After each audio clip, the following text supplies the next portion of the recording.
Chiefs Kingdom? Welcome back to All Chiefed Up. We're back today with another podcast for that ass. Steve, we got some new DHop contract info that become available today. Tim Graham of The Athletic reports that DHop is seeking $15 million plus $3 million in incentives. So that's right around the $18 million mark. That's his floor. That is what Tim Graham is reporting, and that's pretty close to the $19.45 million in Arizona that they were going to have to pay him in 2023. What do you think about this news? It's not surprising to me. I think that the fact that Baltimore went and paid OBJ $15 million plus incentives and everything, I think that's what kind of set this floor. Right. I don't think that DHop much cares for like optics and stuff, but at the same time, it is kind of about that. Like you can't be getting paid less than old man River with his 4 knee surgeries. Hey, I know, but you also can't come out and say, I want to go to a winner. Winners tend to be in cap situation hell because you have a good product on the field. You have a good quarterback you have to pay. We have to pay Chris Jones. Like, we don't have this money. Buffalo, Bean has already said that they are out. They can't afford this guy because he's wanting $18 million apparently, possibly up to $19 million. This guy's he's gonna find himself up there in Cleveland with Wacker if he don't calm down with his contract demands. Well, I mean, there's nothing any different than any other day with this DHop crap that's been going on for months now. If DHop wants to win a Super Bowl, he will sign with the Kansas City Chiefs for a reasonable contract. If DHop wants the most money he can get, he will go play with a freaking loser and get a little bit more money than he's going to get at Kansas City. That's pretty much it. That's it in a nutshell. Right. And I think all receivers, it tends to be the receiver position, the receiver and the quarterback, sometimes corners too. They tend to always say, I just want to go play for a proven winner. And then they always take as much money as they can get in that money bag as they can. They turn into to Richie Rich over here. They're egotistical. They want to be the highest paid. They want to be the big dog. There's that. And then also they have to try to look good for everybody. So they're like, oh, I want to play for a winner. I want to play for a contender. No, you don't. Right. We already know you're going to go after the most money you can get, and you don't really care about winning. So why are you even acting like it? But, I mean, that's pretty much what usually happens. We'll see what DHop's case is when he actually does figure out where he's signing at. But, I mean, my needle's kind of pointing towards that right now. I mean, the fact that there's nothing done yet, I mean, that means he's leaving it open. Yeah, I hear that. Well, Diana Rossini from ESPN reports that the Patriots are in pretty hard on him. They may want to get him. Houston is also saying they're back in on him. And they say that DHop is taking this very seriously. He may even start taking recruiting visits as if he's in a college again or high school, going to college. Do you find this surprising? Like, he says that camp is a soft deadline or the end of OTA, soft deadline, and that camp is going to be like a hard deadline. Sounds like to me he's just trying to get out of all the off-season work, to be honest, which he's a veteran, so you can pull that off. There's that, and there's also maybe he's just loving the spotlight. Maybe he's, like I said, these guys are egomaniacs. They love attention. I mean, look at Tyreek Hill. Good Lord. He would literally slap his own mom on national television to get somebody to tweet about him. I mean, this guy's a joke. And, I mean, if D-Hop's anything like him, I mean, he's just going to stay in the limelight as long as possible and turn this into a clown show. You better watch out. Tyreek Hill start tweeting at you. Like, if he ain't afraid to pick a fight with Micah Parsons, Steve, he may try to beat up on you a little bit. Who cares? What's he going to do to me? He's like 4'5". He's just going to have to run really fast. Plus, you could sue him, get a lot of that Miami money down there. Yeah, give me some of that Miami money, Tyreek. Well, I tell you, speaking of, like, DHop, we've DHopped it out. Everybody's forgetting the receiver in Kansas City. We're talking about Sky Moore. We're talking about MVS. We're talking about the rookie, Rashee Rice. We have been talking about Justin Ross for, like, what seems to be forever. The guy's never played a snap, but there's a lot of hype. I think everybody's kind of forgetting about Kadarius Toney in that number 1 row. And Matt Nagy actually came out yesterday after the OTAs wrapped for the week. And Matt Nagy praised Kadarius Toney, and he said that he believes he can be our number 1. And he says, I think we will all see what he can do when football is in his hands. It's the same type of deal. He comes in halfway through the season. It's a whole new offense that he has to learn the ins and outs of. And he says to that point, he was able to do that. It's exciting to see where he's going to be able to take it this year. So are we forgetting Kadarius Toney? Like, have we forgot Kadarius Toney, or are we just saying we don't trust Kadarius Toney at this point? Neither. I mean, nobody's forgotten about Kadarius Toney because, I mean, that's been the plan since the offseason started. As they said, they were going to run with him as number one, and that's what everybody keeps parroting over and over again when you talk about getting DHop and stuff like that. So I don't think anybody's forgot about the guy. I think that there's a little bit of trust missing there just because of his injury history and the fact that even when he came to Kansas City, he missed games for hamstring or ankle or whatever it might be. And they see how he plays, they see how he cuts, they see, how aggressive he is, and they know that that's a possibility all the time. So far in this league, Kadarius Toney has only proved one thing. He cannot stay on the field. So until he proves otherwise, everyone's going to have that in the back of their head. And that's fair. It just is what it is. So do you want, your wide receiver one to be the guy that is known for not being able to stay on the field? No, of course not. That's why a lot of people's after DHop, like, hey, man, let's get this deal done and wrap it up. So, I mean, it is what it is. I don't think anybody's forgetting about him. Nobody's forgot about Kadarius Toney, I don't think. But with all the DHop talk, everybody's like, well, what about Kadarius Toney? He's our one. I don't think you can compare the two in accolades. I don't think you compare the two. Like, Kadarius Toney just now decided to start playing football because that was a horrible situation in New York. So it wasn't his fault. But the people that are out on DHop, this one doesn't make sense to me here, Steve. I'm going to throw this up for you. Arrowhead Pride says, if the 34-year-old can stay healthy, signing Julio Jones would make sense for the Chiefs. You have to be out of your freaking mind to think that we don't need D-Hop, but we need a 34-year-old Julio Jones. Like, tell me about that one. Who's got support for this? Hey, look at me. Look at me. That makes me want to puke. Arrowhead Pride. Dude, delete that better. Right now. Delete it. Delete it, Arrowhead Pride. For real, I have an idea. Let's dig up the corpse of wide receivers past, and let's see if they can play. We'll just put them out on the field, have them stand there. Let's call up Jerry Rice out of retirement. Yeah, let's just let's have somebody dress up as a wide receiver and just go out there and play. Good God Almighty, Julio Jones. Where are we coming up with this stuff? This guy hasn't played football worth of crap in 10 years. Hey, and the funny thing is, he's just as injury prone or worse than Kadarius Toney. The funny thing is, the same people that are saying D-Hop's a diva, don't sign D-Hop, they're actually behind this somewhat. I've seen a few people actually commenting, saying this is a good idea. You're out of your mind. Julio Jones, his best football days are so far in the rearview mirror, it's minuscule. You can't even see it.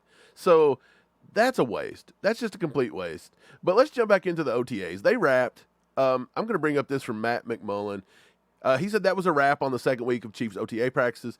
I want to point this out. He said that Mike Danna tallied an interception at the line of scrimmage in team drill, Steve. Mike Danna, the defense is getting overlooked a little bit. We're talking about D-Hop. Yeah. We're talking about Kadarius Toney. This wide receiver room has been fascinating. Don't get me wrong. But the defense is getting overlooked. Mike Danna is a defender that's really getting overlooked because we signed Charles Omenihu. We drafted Felix in the first round. George Karlaftis is coming back for another year. Chris Jones, contracts demanding attention. Turk Wharton's coming back. We drafted Keandre Colburn. Everybody's forgetting Mike Danna. He was actually even rumored to be on a cut if we was to bring back Frank Clark, who everybody wants to bring back. And it's like, Mike Danna's earned a little bit of respect, and I think he's going to have a good year this year. What do you think about him making that kind of play in camp, and what do you see him doing this year going forward? Not surprising that he would make a good play. Mike Danna's put up when he's on the field. He's had some injury issues, and he doesn't get like a whole heck of a lot of snaps, but when he's out there, he's produced. And I think we've all seen that.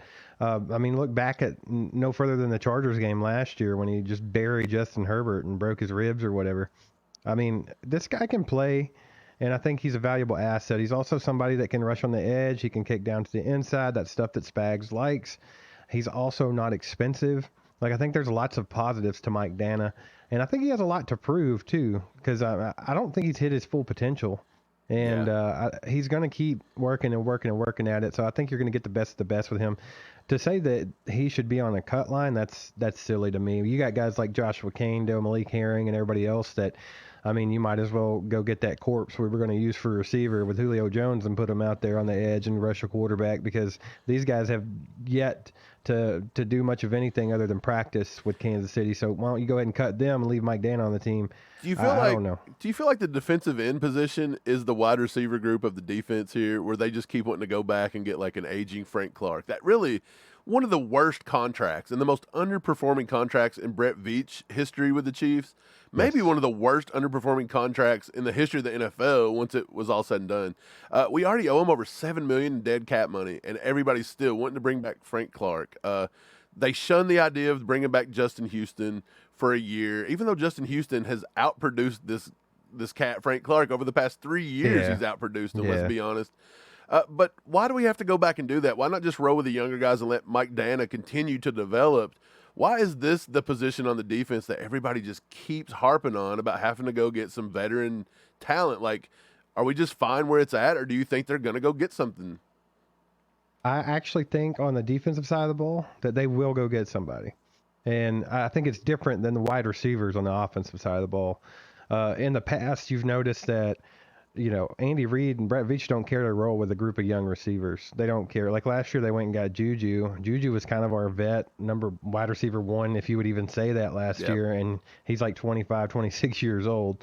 If you look at the defensive side of the ball and the pass rushers, it's been a trend since they won Super Bowl 54. They've always had like kind of an older guy that's just rotational and only plays certain snaps, but they got that vet on that defensive line. I mean, you look back at Terrell Suggs at Super Bowl 54, and then after Suggs was gone, we had Melvin Ingram, and then we had Carlos Dunlap last year. So this is something that they like to do. So if they want to use Frank Clark for that purpose, then by all means go for it. I don't know if he's really hit that level yet of just being that guy that comes in and rotates. Right. So I don't think Frank Clark's at that point in his career where he's just going to take that big of a salary cap. Right. Or Right. that salary cut. Justin Houston would be perfect for this role if there was no bad blood between him and Kansas City. No one really knows, but that's just rumors. Right. He would be perfect for it. He could come back and retire as a Chief and do exactly what they have these guys doing the last few years. So I think that they might go look for a vet defensive end. That wouldn't surprise me at all. Okay. Yeah, I think Mike Danna's going to have a good year this year. I really do. I don't think he's in any danger of being cut. I think if we did cut him, that's a miscue by Brett Veach. The other thing that stuck out besides Nagy on Kadarius Toney after the OTAs wrapped up this week was Spags. Spags and kind of Dave Toub. This kind of links together a little bit, Steve. Spags come out and said the corner and the defensive back room is light years ahead of what they were last year. Like he sees, he's very impressed by the way they've come out and handled themselves. They've gotten better in the offseason. He said that they have learned, they have absorbed it like a sponge, and they're going to come out better. And then Right. Dave Toub actually made comment towards Nazeeh Johnson last year, who's our 7th-round draft pick, one of them, that went along with Pacheco and Jalen Watson. He actually said that he believed Nazeeh Johnson was one of the best gunners, if not the best gunner in football last year on coverage, and that a lot of people are saying now that Nazeeh may be a roster lock because of this, because we need special teams play. What do you think about what Spags said about our DBs? And do you think that Nazeeh could get that 6th, 7th, maybe even 8th DB spot, depending on how they decide to take that into the 53? Okay, first off, I'll go ahead and get this out of the way. Nazeeh Johnson making the roster, it's not a lock, not even close. Just trying to, this happens every offseason where they're like, man, we really need Marcus Kemp because he's the best special teams player to ever play the game. Or, Right, and then he didn't make the 53 last year. Right, it's always something with the special teams, and there's a certain person, and they're so good, and it's going to get them. Darius Fountain, I think they said the same thing with him and some other guys. Like he's good at special teams, so they might go ahead and put him on the roster. Slipping my mind, who's the kid that we dropped, and then Cincinnati picked him up and screwed him out of a ring? Lamons. Okay, well, he's one that we did put on the roster last year, right? For basically special teams play. Yeah, but he could also offer you corner depth as well. He's not the worst thing in the world. So you don't think Nazeeh's enough as a corner / swing safety? I just if don't they think only it's take that 3 important. safeties? I Okay. really don't think it's that important to me. I don't. I think there's bigger fish to fry. I think that's like, small ball. Could come down to him versus Chamari Connor sitting there because they both kind of do the same thing. Special teams guys. I'm all for it. Whoever the best man is, the best man for the team, you pick them. I don't care who they pick. I would, if Nazeeh makes a team, congrats. I love it. But if not, I'm not surprised either. I just don't think that one, he's the best gunner in the league. I don't think that means anything. I really don't. Right. So let's talk about the corners a little bit. You said Spags said that they're even better this year. This is something that we've been saying over and over and over again. Like, hey guys, We got all these rookie cornerbacks that have a year under their belt, and they've won a Super Bowl. They've got a new confidence. They kind of know how this league goes now. They know the speed of the league. Like, they are going to be better. Yeah, they might have hiccups here and there. They're still young, but I think they're going to be better overall. I think Trent McDuffie's going to take a big step up, and I think that Josh Williams and Jalen Watson will take a big step up. I don't know. There's just no reason to me to think that it wouldn't be a better defensive back room than it was last year, because it's essentially the same guys, only they have more experience. And then you've added Shamari Connor in as well. Yeah, I agree. Sticking on the defense, let me bring this up for you here. PFF actually put this out the other day. It said, number 1, Aaron Donald. Number 2, Chris Jones. Number 3, ? Who's the best interior defender in the NFL? Do you agree that Aaron Donald is still above Chris Jones, or should Chris Jones have that top spot? Well, I mean, if you're reading the headline, it says PFF interior defender rankings top 32 ahead of 2023. So that means current. Yes. Chris Jones should be number 1. Aaron Donald should be number 2. If you try to argue that, then you're just biased to Aaron Donald, that you're going by his whole body of work. Because last year he was not as good as Chris Jones. He dealt with injuries, and Chris Jones was a game wrecker, a game changer, and a Super Bowl champion. So, right. Well, 3Pete says, LOL, there isn't a sane Chiefs fan in the world who wouldn't trade Chris Jones for Aaron Donald straight up. Steve, do you agree with 3Pete? I'm taking it you do not. Okay, so 3P is a Chiefs fan, so this one's a head scratcher to me. This is somebody from Chiefs Kingdom who really believes that trading 34, 35-year-old Aaron Donald for 30-year-old Chris Jones is a great idea. Would be great, straight up. Ignorant, absolutely ignorant. 3P, sorry, buddy, your brain's not working properly. Mm-hmm. I mean, it just is what it is. Chris Jones put up 15.5 sacks last year. Aaron Donald put up 10.5. Chris Jones won a Super Bowl. Aaron Donald did not. Yeah, he was really, really good 2 years ago in that run they had to Super Bowl. But Chris Jones had that same type of run this last season, so it's more current. Going into 2023, Chris Jones is number 1. Aaron Donald's number 2.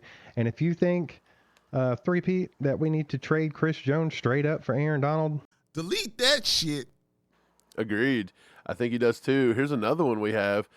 FS Flip Fisher says, is Jones even above Cam Hayward? Hayward is so complete, and he gets very little respect. That's a bad take. I like Cam Hayward. He's not even in the same ballpark as Chris Jones at this point in their careers. This is pretty stupid. I don't know if it's as dumb as the one by our own Chiefs fan, though, to be quite honest. They're kind of equal because, yeah, Cam Hayward is not in the same stratosphere as Chris Jones and Aaron Donald. I mean, that's just weird. But if you look back at the stats from last year, we're talking about going into 2023. That's what this thing said. Cam Hayward had 10.5 sacks last year. So did Aaron Donald. So maybe this guy has a point, but he said the wrong name. Everybody's got this, overall idea that Aaron Donald is the untouchable, all greatest defensive tackle in the league. Don't matter who does what. But, things change. Times keep moving. And things get updated, and that list needs to be updated. Chris Jones is the best defensive tackle in football.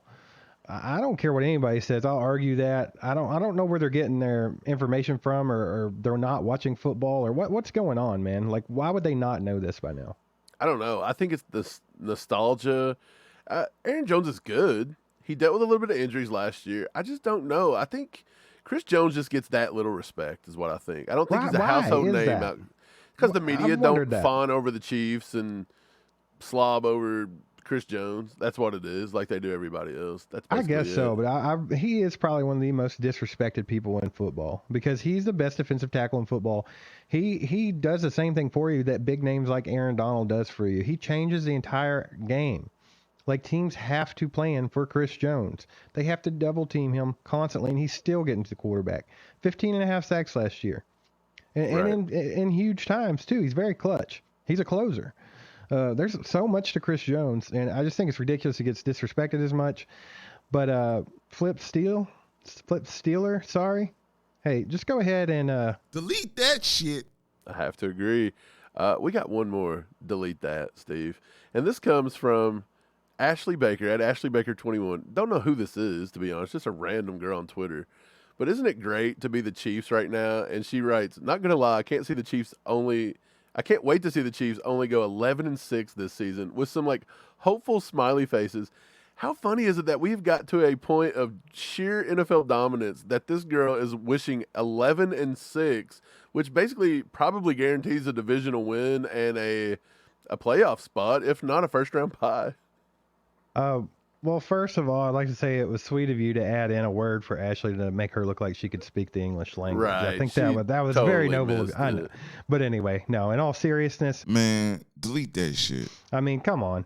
Like you said, it's crazy that the Chiefs have got to a point to where people are like wishing them to get 11-6. Right. like they're dude, tired of the 14, 15 win seasons. They're like, please just good only Lord. get 11. Did you, like, what, 8 years ago or 9 years ago, whatever, right before Alex Smith and Andy Reid showed up, you would have begged for an 11-6. Yeah. Like, please. I was praying yeah. for 11-6. The Chiefs are so dominant right now, and they've been so dominant. Like, a lot of people don't want to call the Chiefs a dynasty, and, it's whatever. If you think it's all about championships, and they need to get more than two in a small period of time, then yeah, okay, you can argue with me about that. But no one can argue that the Chiefs have been the most dominant team in a 5 or 6 year stretch that we've ever seen, probably. Like, it's unreal. Like, these guys have swept the AFC West. They're the one Patrick Mahomes has not even played an away game in the playoffs yet. That's Is true. that Hey, that's it's so insanity. dominant. Listen to this. Stephen A. Smith interviewed Peyton Manning on the sideline at the Nuggets game, and he was talking about Russell Wilson and what's the coach? Sean Payton coming in, changing the culture. Look at this one. He says, I like my Broncos. I just wish the Chiefs would get out of the division, Stephen A. That was his take on the Broncos. It's so bad that even Peyton Manning, I mean, he says this tongue-in-cheek. He's joking. He's giving the Chiefs a lot of respect here. But, Right. dude, people are wishing us out of their division, and they're wishing 11-6. Did you think there'd be a time in Chiefs football where we'd be this dominant? Like, it seems like a pipe dream. It's insanity, and there's a lot of deniers, right? That they're not dominant. The refs just cheat for them. Or Patrick Mahomes is the NFL's new golden boy, so they're scripting it. Like, it's all kinds of dumb Followed stuff. by the words, "Who dey?" Yeah, but you got a lot of people in denial, and then you got people like Peyton Manning who sees it for what it is and gives respect where it's due. Right. So I mean, you can be one of the two. And to me, that's a better look on you to just admit it. Yeah, make a joke. Yeah, get them out of our division because they've literally been kicking everybody's ass for years now. It's getting old, and it's not going to stop anytime soon. That kind of comment lets you know that they don't think this is going to change. And I don't think it's going to change. And I think that people just, a lot of Broncos fans, Raiders fans, Bengals fans really need to come to terms with the fact that Patrick Mahomes is the best quarterback they've watched play football and quit looking for excuses on why he's not and why the Chiefs are not good, because they're watching greatness and they need to take it all in. That way they can tell their grandkids about it one day. Right. I hear you. Hey, I got a little fun game we can play right now, Steve. Our friends over at Kingdom Cast podcast, Kylie Winfrey, she comes on the show sometimes. She's part of that. They put out this graphic where you pick the best Chiefs defense. You got to pick one out of each position. I'll throw it on the screen here. You got $15 to do it. Let's play this game really quick, and we'll have our audience leave it in the comments what they would do and if they think their team would beat our team. So let's go first, Steve. Defensive ends. They've got Frank Clark for $1. They've got Steele for $2, Tamba Hali for $3, Neil Smith for $4, and Mays for $5 here at defensive end. Where's your money go on the defensive end here? So kind of back and forth on two. I think that Neil Smith is the best one, but he's $4. But I think for the value at $3, Tamba Hali might be the way to go. But it's definitely one of those two. What do you think? I think some Chiefs Kingdom would argue that Hali could be better than Neil Smith. I don't know if it's true, but I do take Tom at 3. I think that's a good starting point. We're not going to go back and nitpick and try to redo all this. So I think 3 is the good starting point. So let's move on. I like it. You have defensive tackle. You got Buchanan for 5, Curly Cup at 4, Stone Cold at 3. Stone Cold at $3. Yeah. Moss? No, Stone Cold at $3. Yeah. Don't just stop. Stone Cold at 3. Got you. The fact that they don't have him at the $5 mark, you instantly take him. That's insane. You ain't gonna even consider Dan Saliamua for $1. I don't care about the rest of them. Stone Cold's heads and shoulders better than all of them, and for $3, I like it. let's I like do it. It's right in the middle. It gives us room to grow. Linebacker, we're just going to Derek Thomas at $5. I don't think that you're even. Do you Don't consider even read anybody me the else? other names. Don't read me the other names. I would take Derek Thomas for $10 at this point. Let's just take him. You don't think Derek Johnson at $2 would allow you to go up in some of these last few? That would be a good move if Derek Thomas wasn't on the list. Right, I'm with you. I think Derek Thomas. So let's move on. We'll go to corner. You have Thomas at 5, Lewis at 4, Dale Carter at 3, Ross at 2, and then James Hasty at $1. And to be honest, James Hasty at $1 seems quite enticing. That's a steal. Take him. That's a steal, and that leaves us $3 to pick safety, and that gives us Eric Berry, and I'll take him out of that group. That's who I would want out Robinson, of that group. Cherry, Berry, Tyron Matthew, who can't tackle nobody, and then Barbaro here for $1. Why are there so many fruits in the safety room? Look at Barbaro, dude. This dude has like a beautiful. I don't even know what this guy is. He kind of looks like Dr. Disrespect. Like he's going to be playing some video games. Like, look at that mustache, bro. I like the berry and cherry. It sounds like a Bang energy drink. Get your berry cherry Bang. So Tama at $3, Stone Cold at $3, DT at $5, James Hasty at $1, and Eric Berry at $3. I think we beat your game, Kingdom Cast. I don't think it can be beat. That is the best possible scenario. I think you guys are going to have to let us know. If you think there's one better than that, A, you're wrong. B, put it in the comments, and we'll take a look at it anyway. Not wrong. Subjective, but wrong. Isn't Hey, Cole, how about those Chiefs? He threw this one out yesterday, speaking of some games. He said, outside of Mahomes, who are your top 3 favorite draft picks the Chiefs have selected since 2017? His are Creed, L'Jarius Sneed, Nick Bolton. Steve, me and you both agree that I think Creed and Nick Bolton have to be on there. That has to be. And Nick Bolton could probably be number 1 for me and Creed at 2. Absolute lock on those two. You can interchange them. It don't matter which one you put at 1 or which one you put at 2. They're equally great draft picks. So who would be your number 3 then? Who's a guy that you were excited about? Because it doesn't say for the value. Because the value could be Trey Smith. That's a good one. Even L'Jarius Sneed was good for the value. Nick Allegretti was a late round pick. He's been very valuable to our Super Bowl runs. So yeah, it's your favorite draft pick since 2017. So who would be your third and final favorite draft pick, Steve? I think you'll agree with this one. I'm taking Isaiah Pacheco, and there's a couple of reasons why. Number 10. The value obviously is there, but like you said, it doesn't matter about the value. But I mean, what is Brett Veach criticized the most for in his career? Like, we even did a poll on this, and people think that Clyde Edwards-Helaire was the worst draft pick by him. Well, guess what he did? He went and drafted a running back in the 7th round that is now RB1 on a Super Bowl champion team. So I think that was a great draft pick. Kind of erased that entire Clyde mistake, didn't it? Like, Yeah, I mean, it's the closest thing he could do to do that, right? Yeah. I like Lil Poppy and Deneric Prince, getting him as UDFA. A lot of people are thinking he's going to make the roster. You know what's funny? Deneric Prince was actually one of the first names out of Dave Toub's mouth yesterday for possible return guys and stuff. Called him Nile Davis.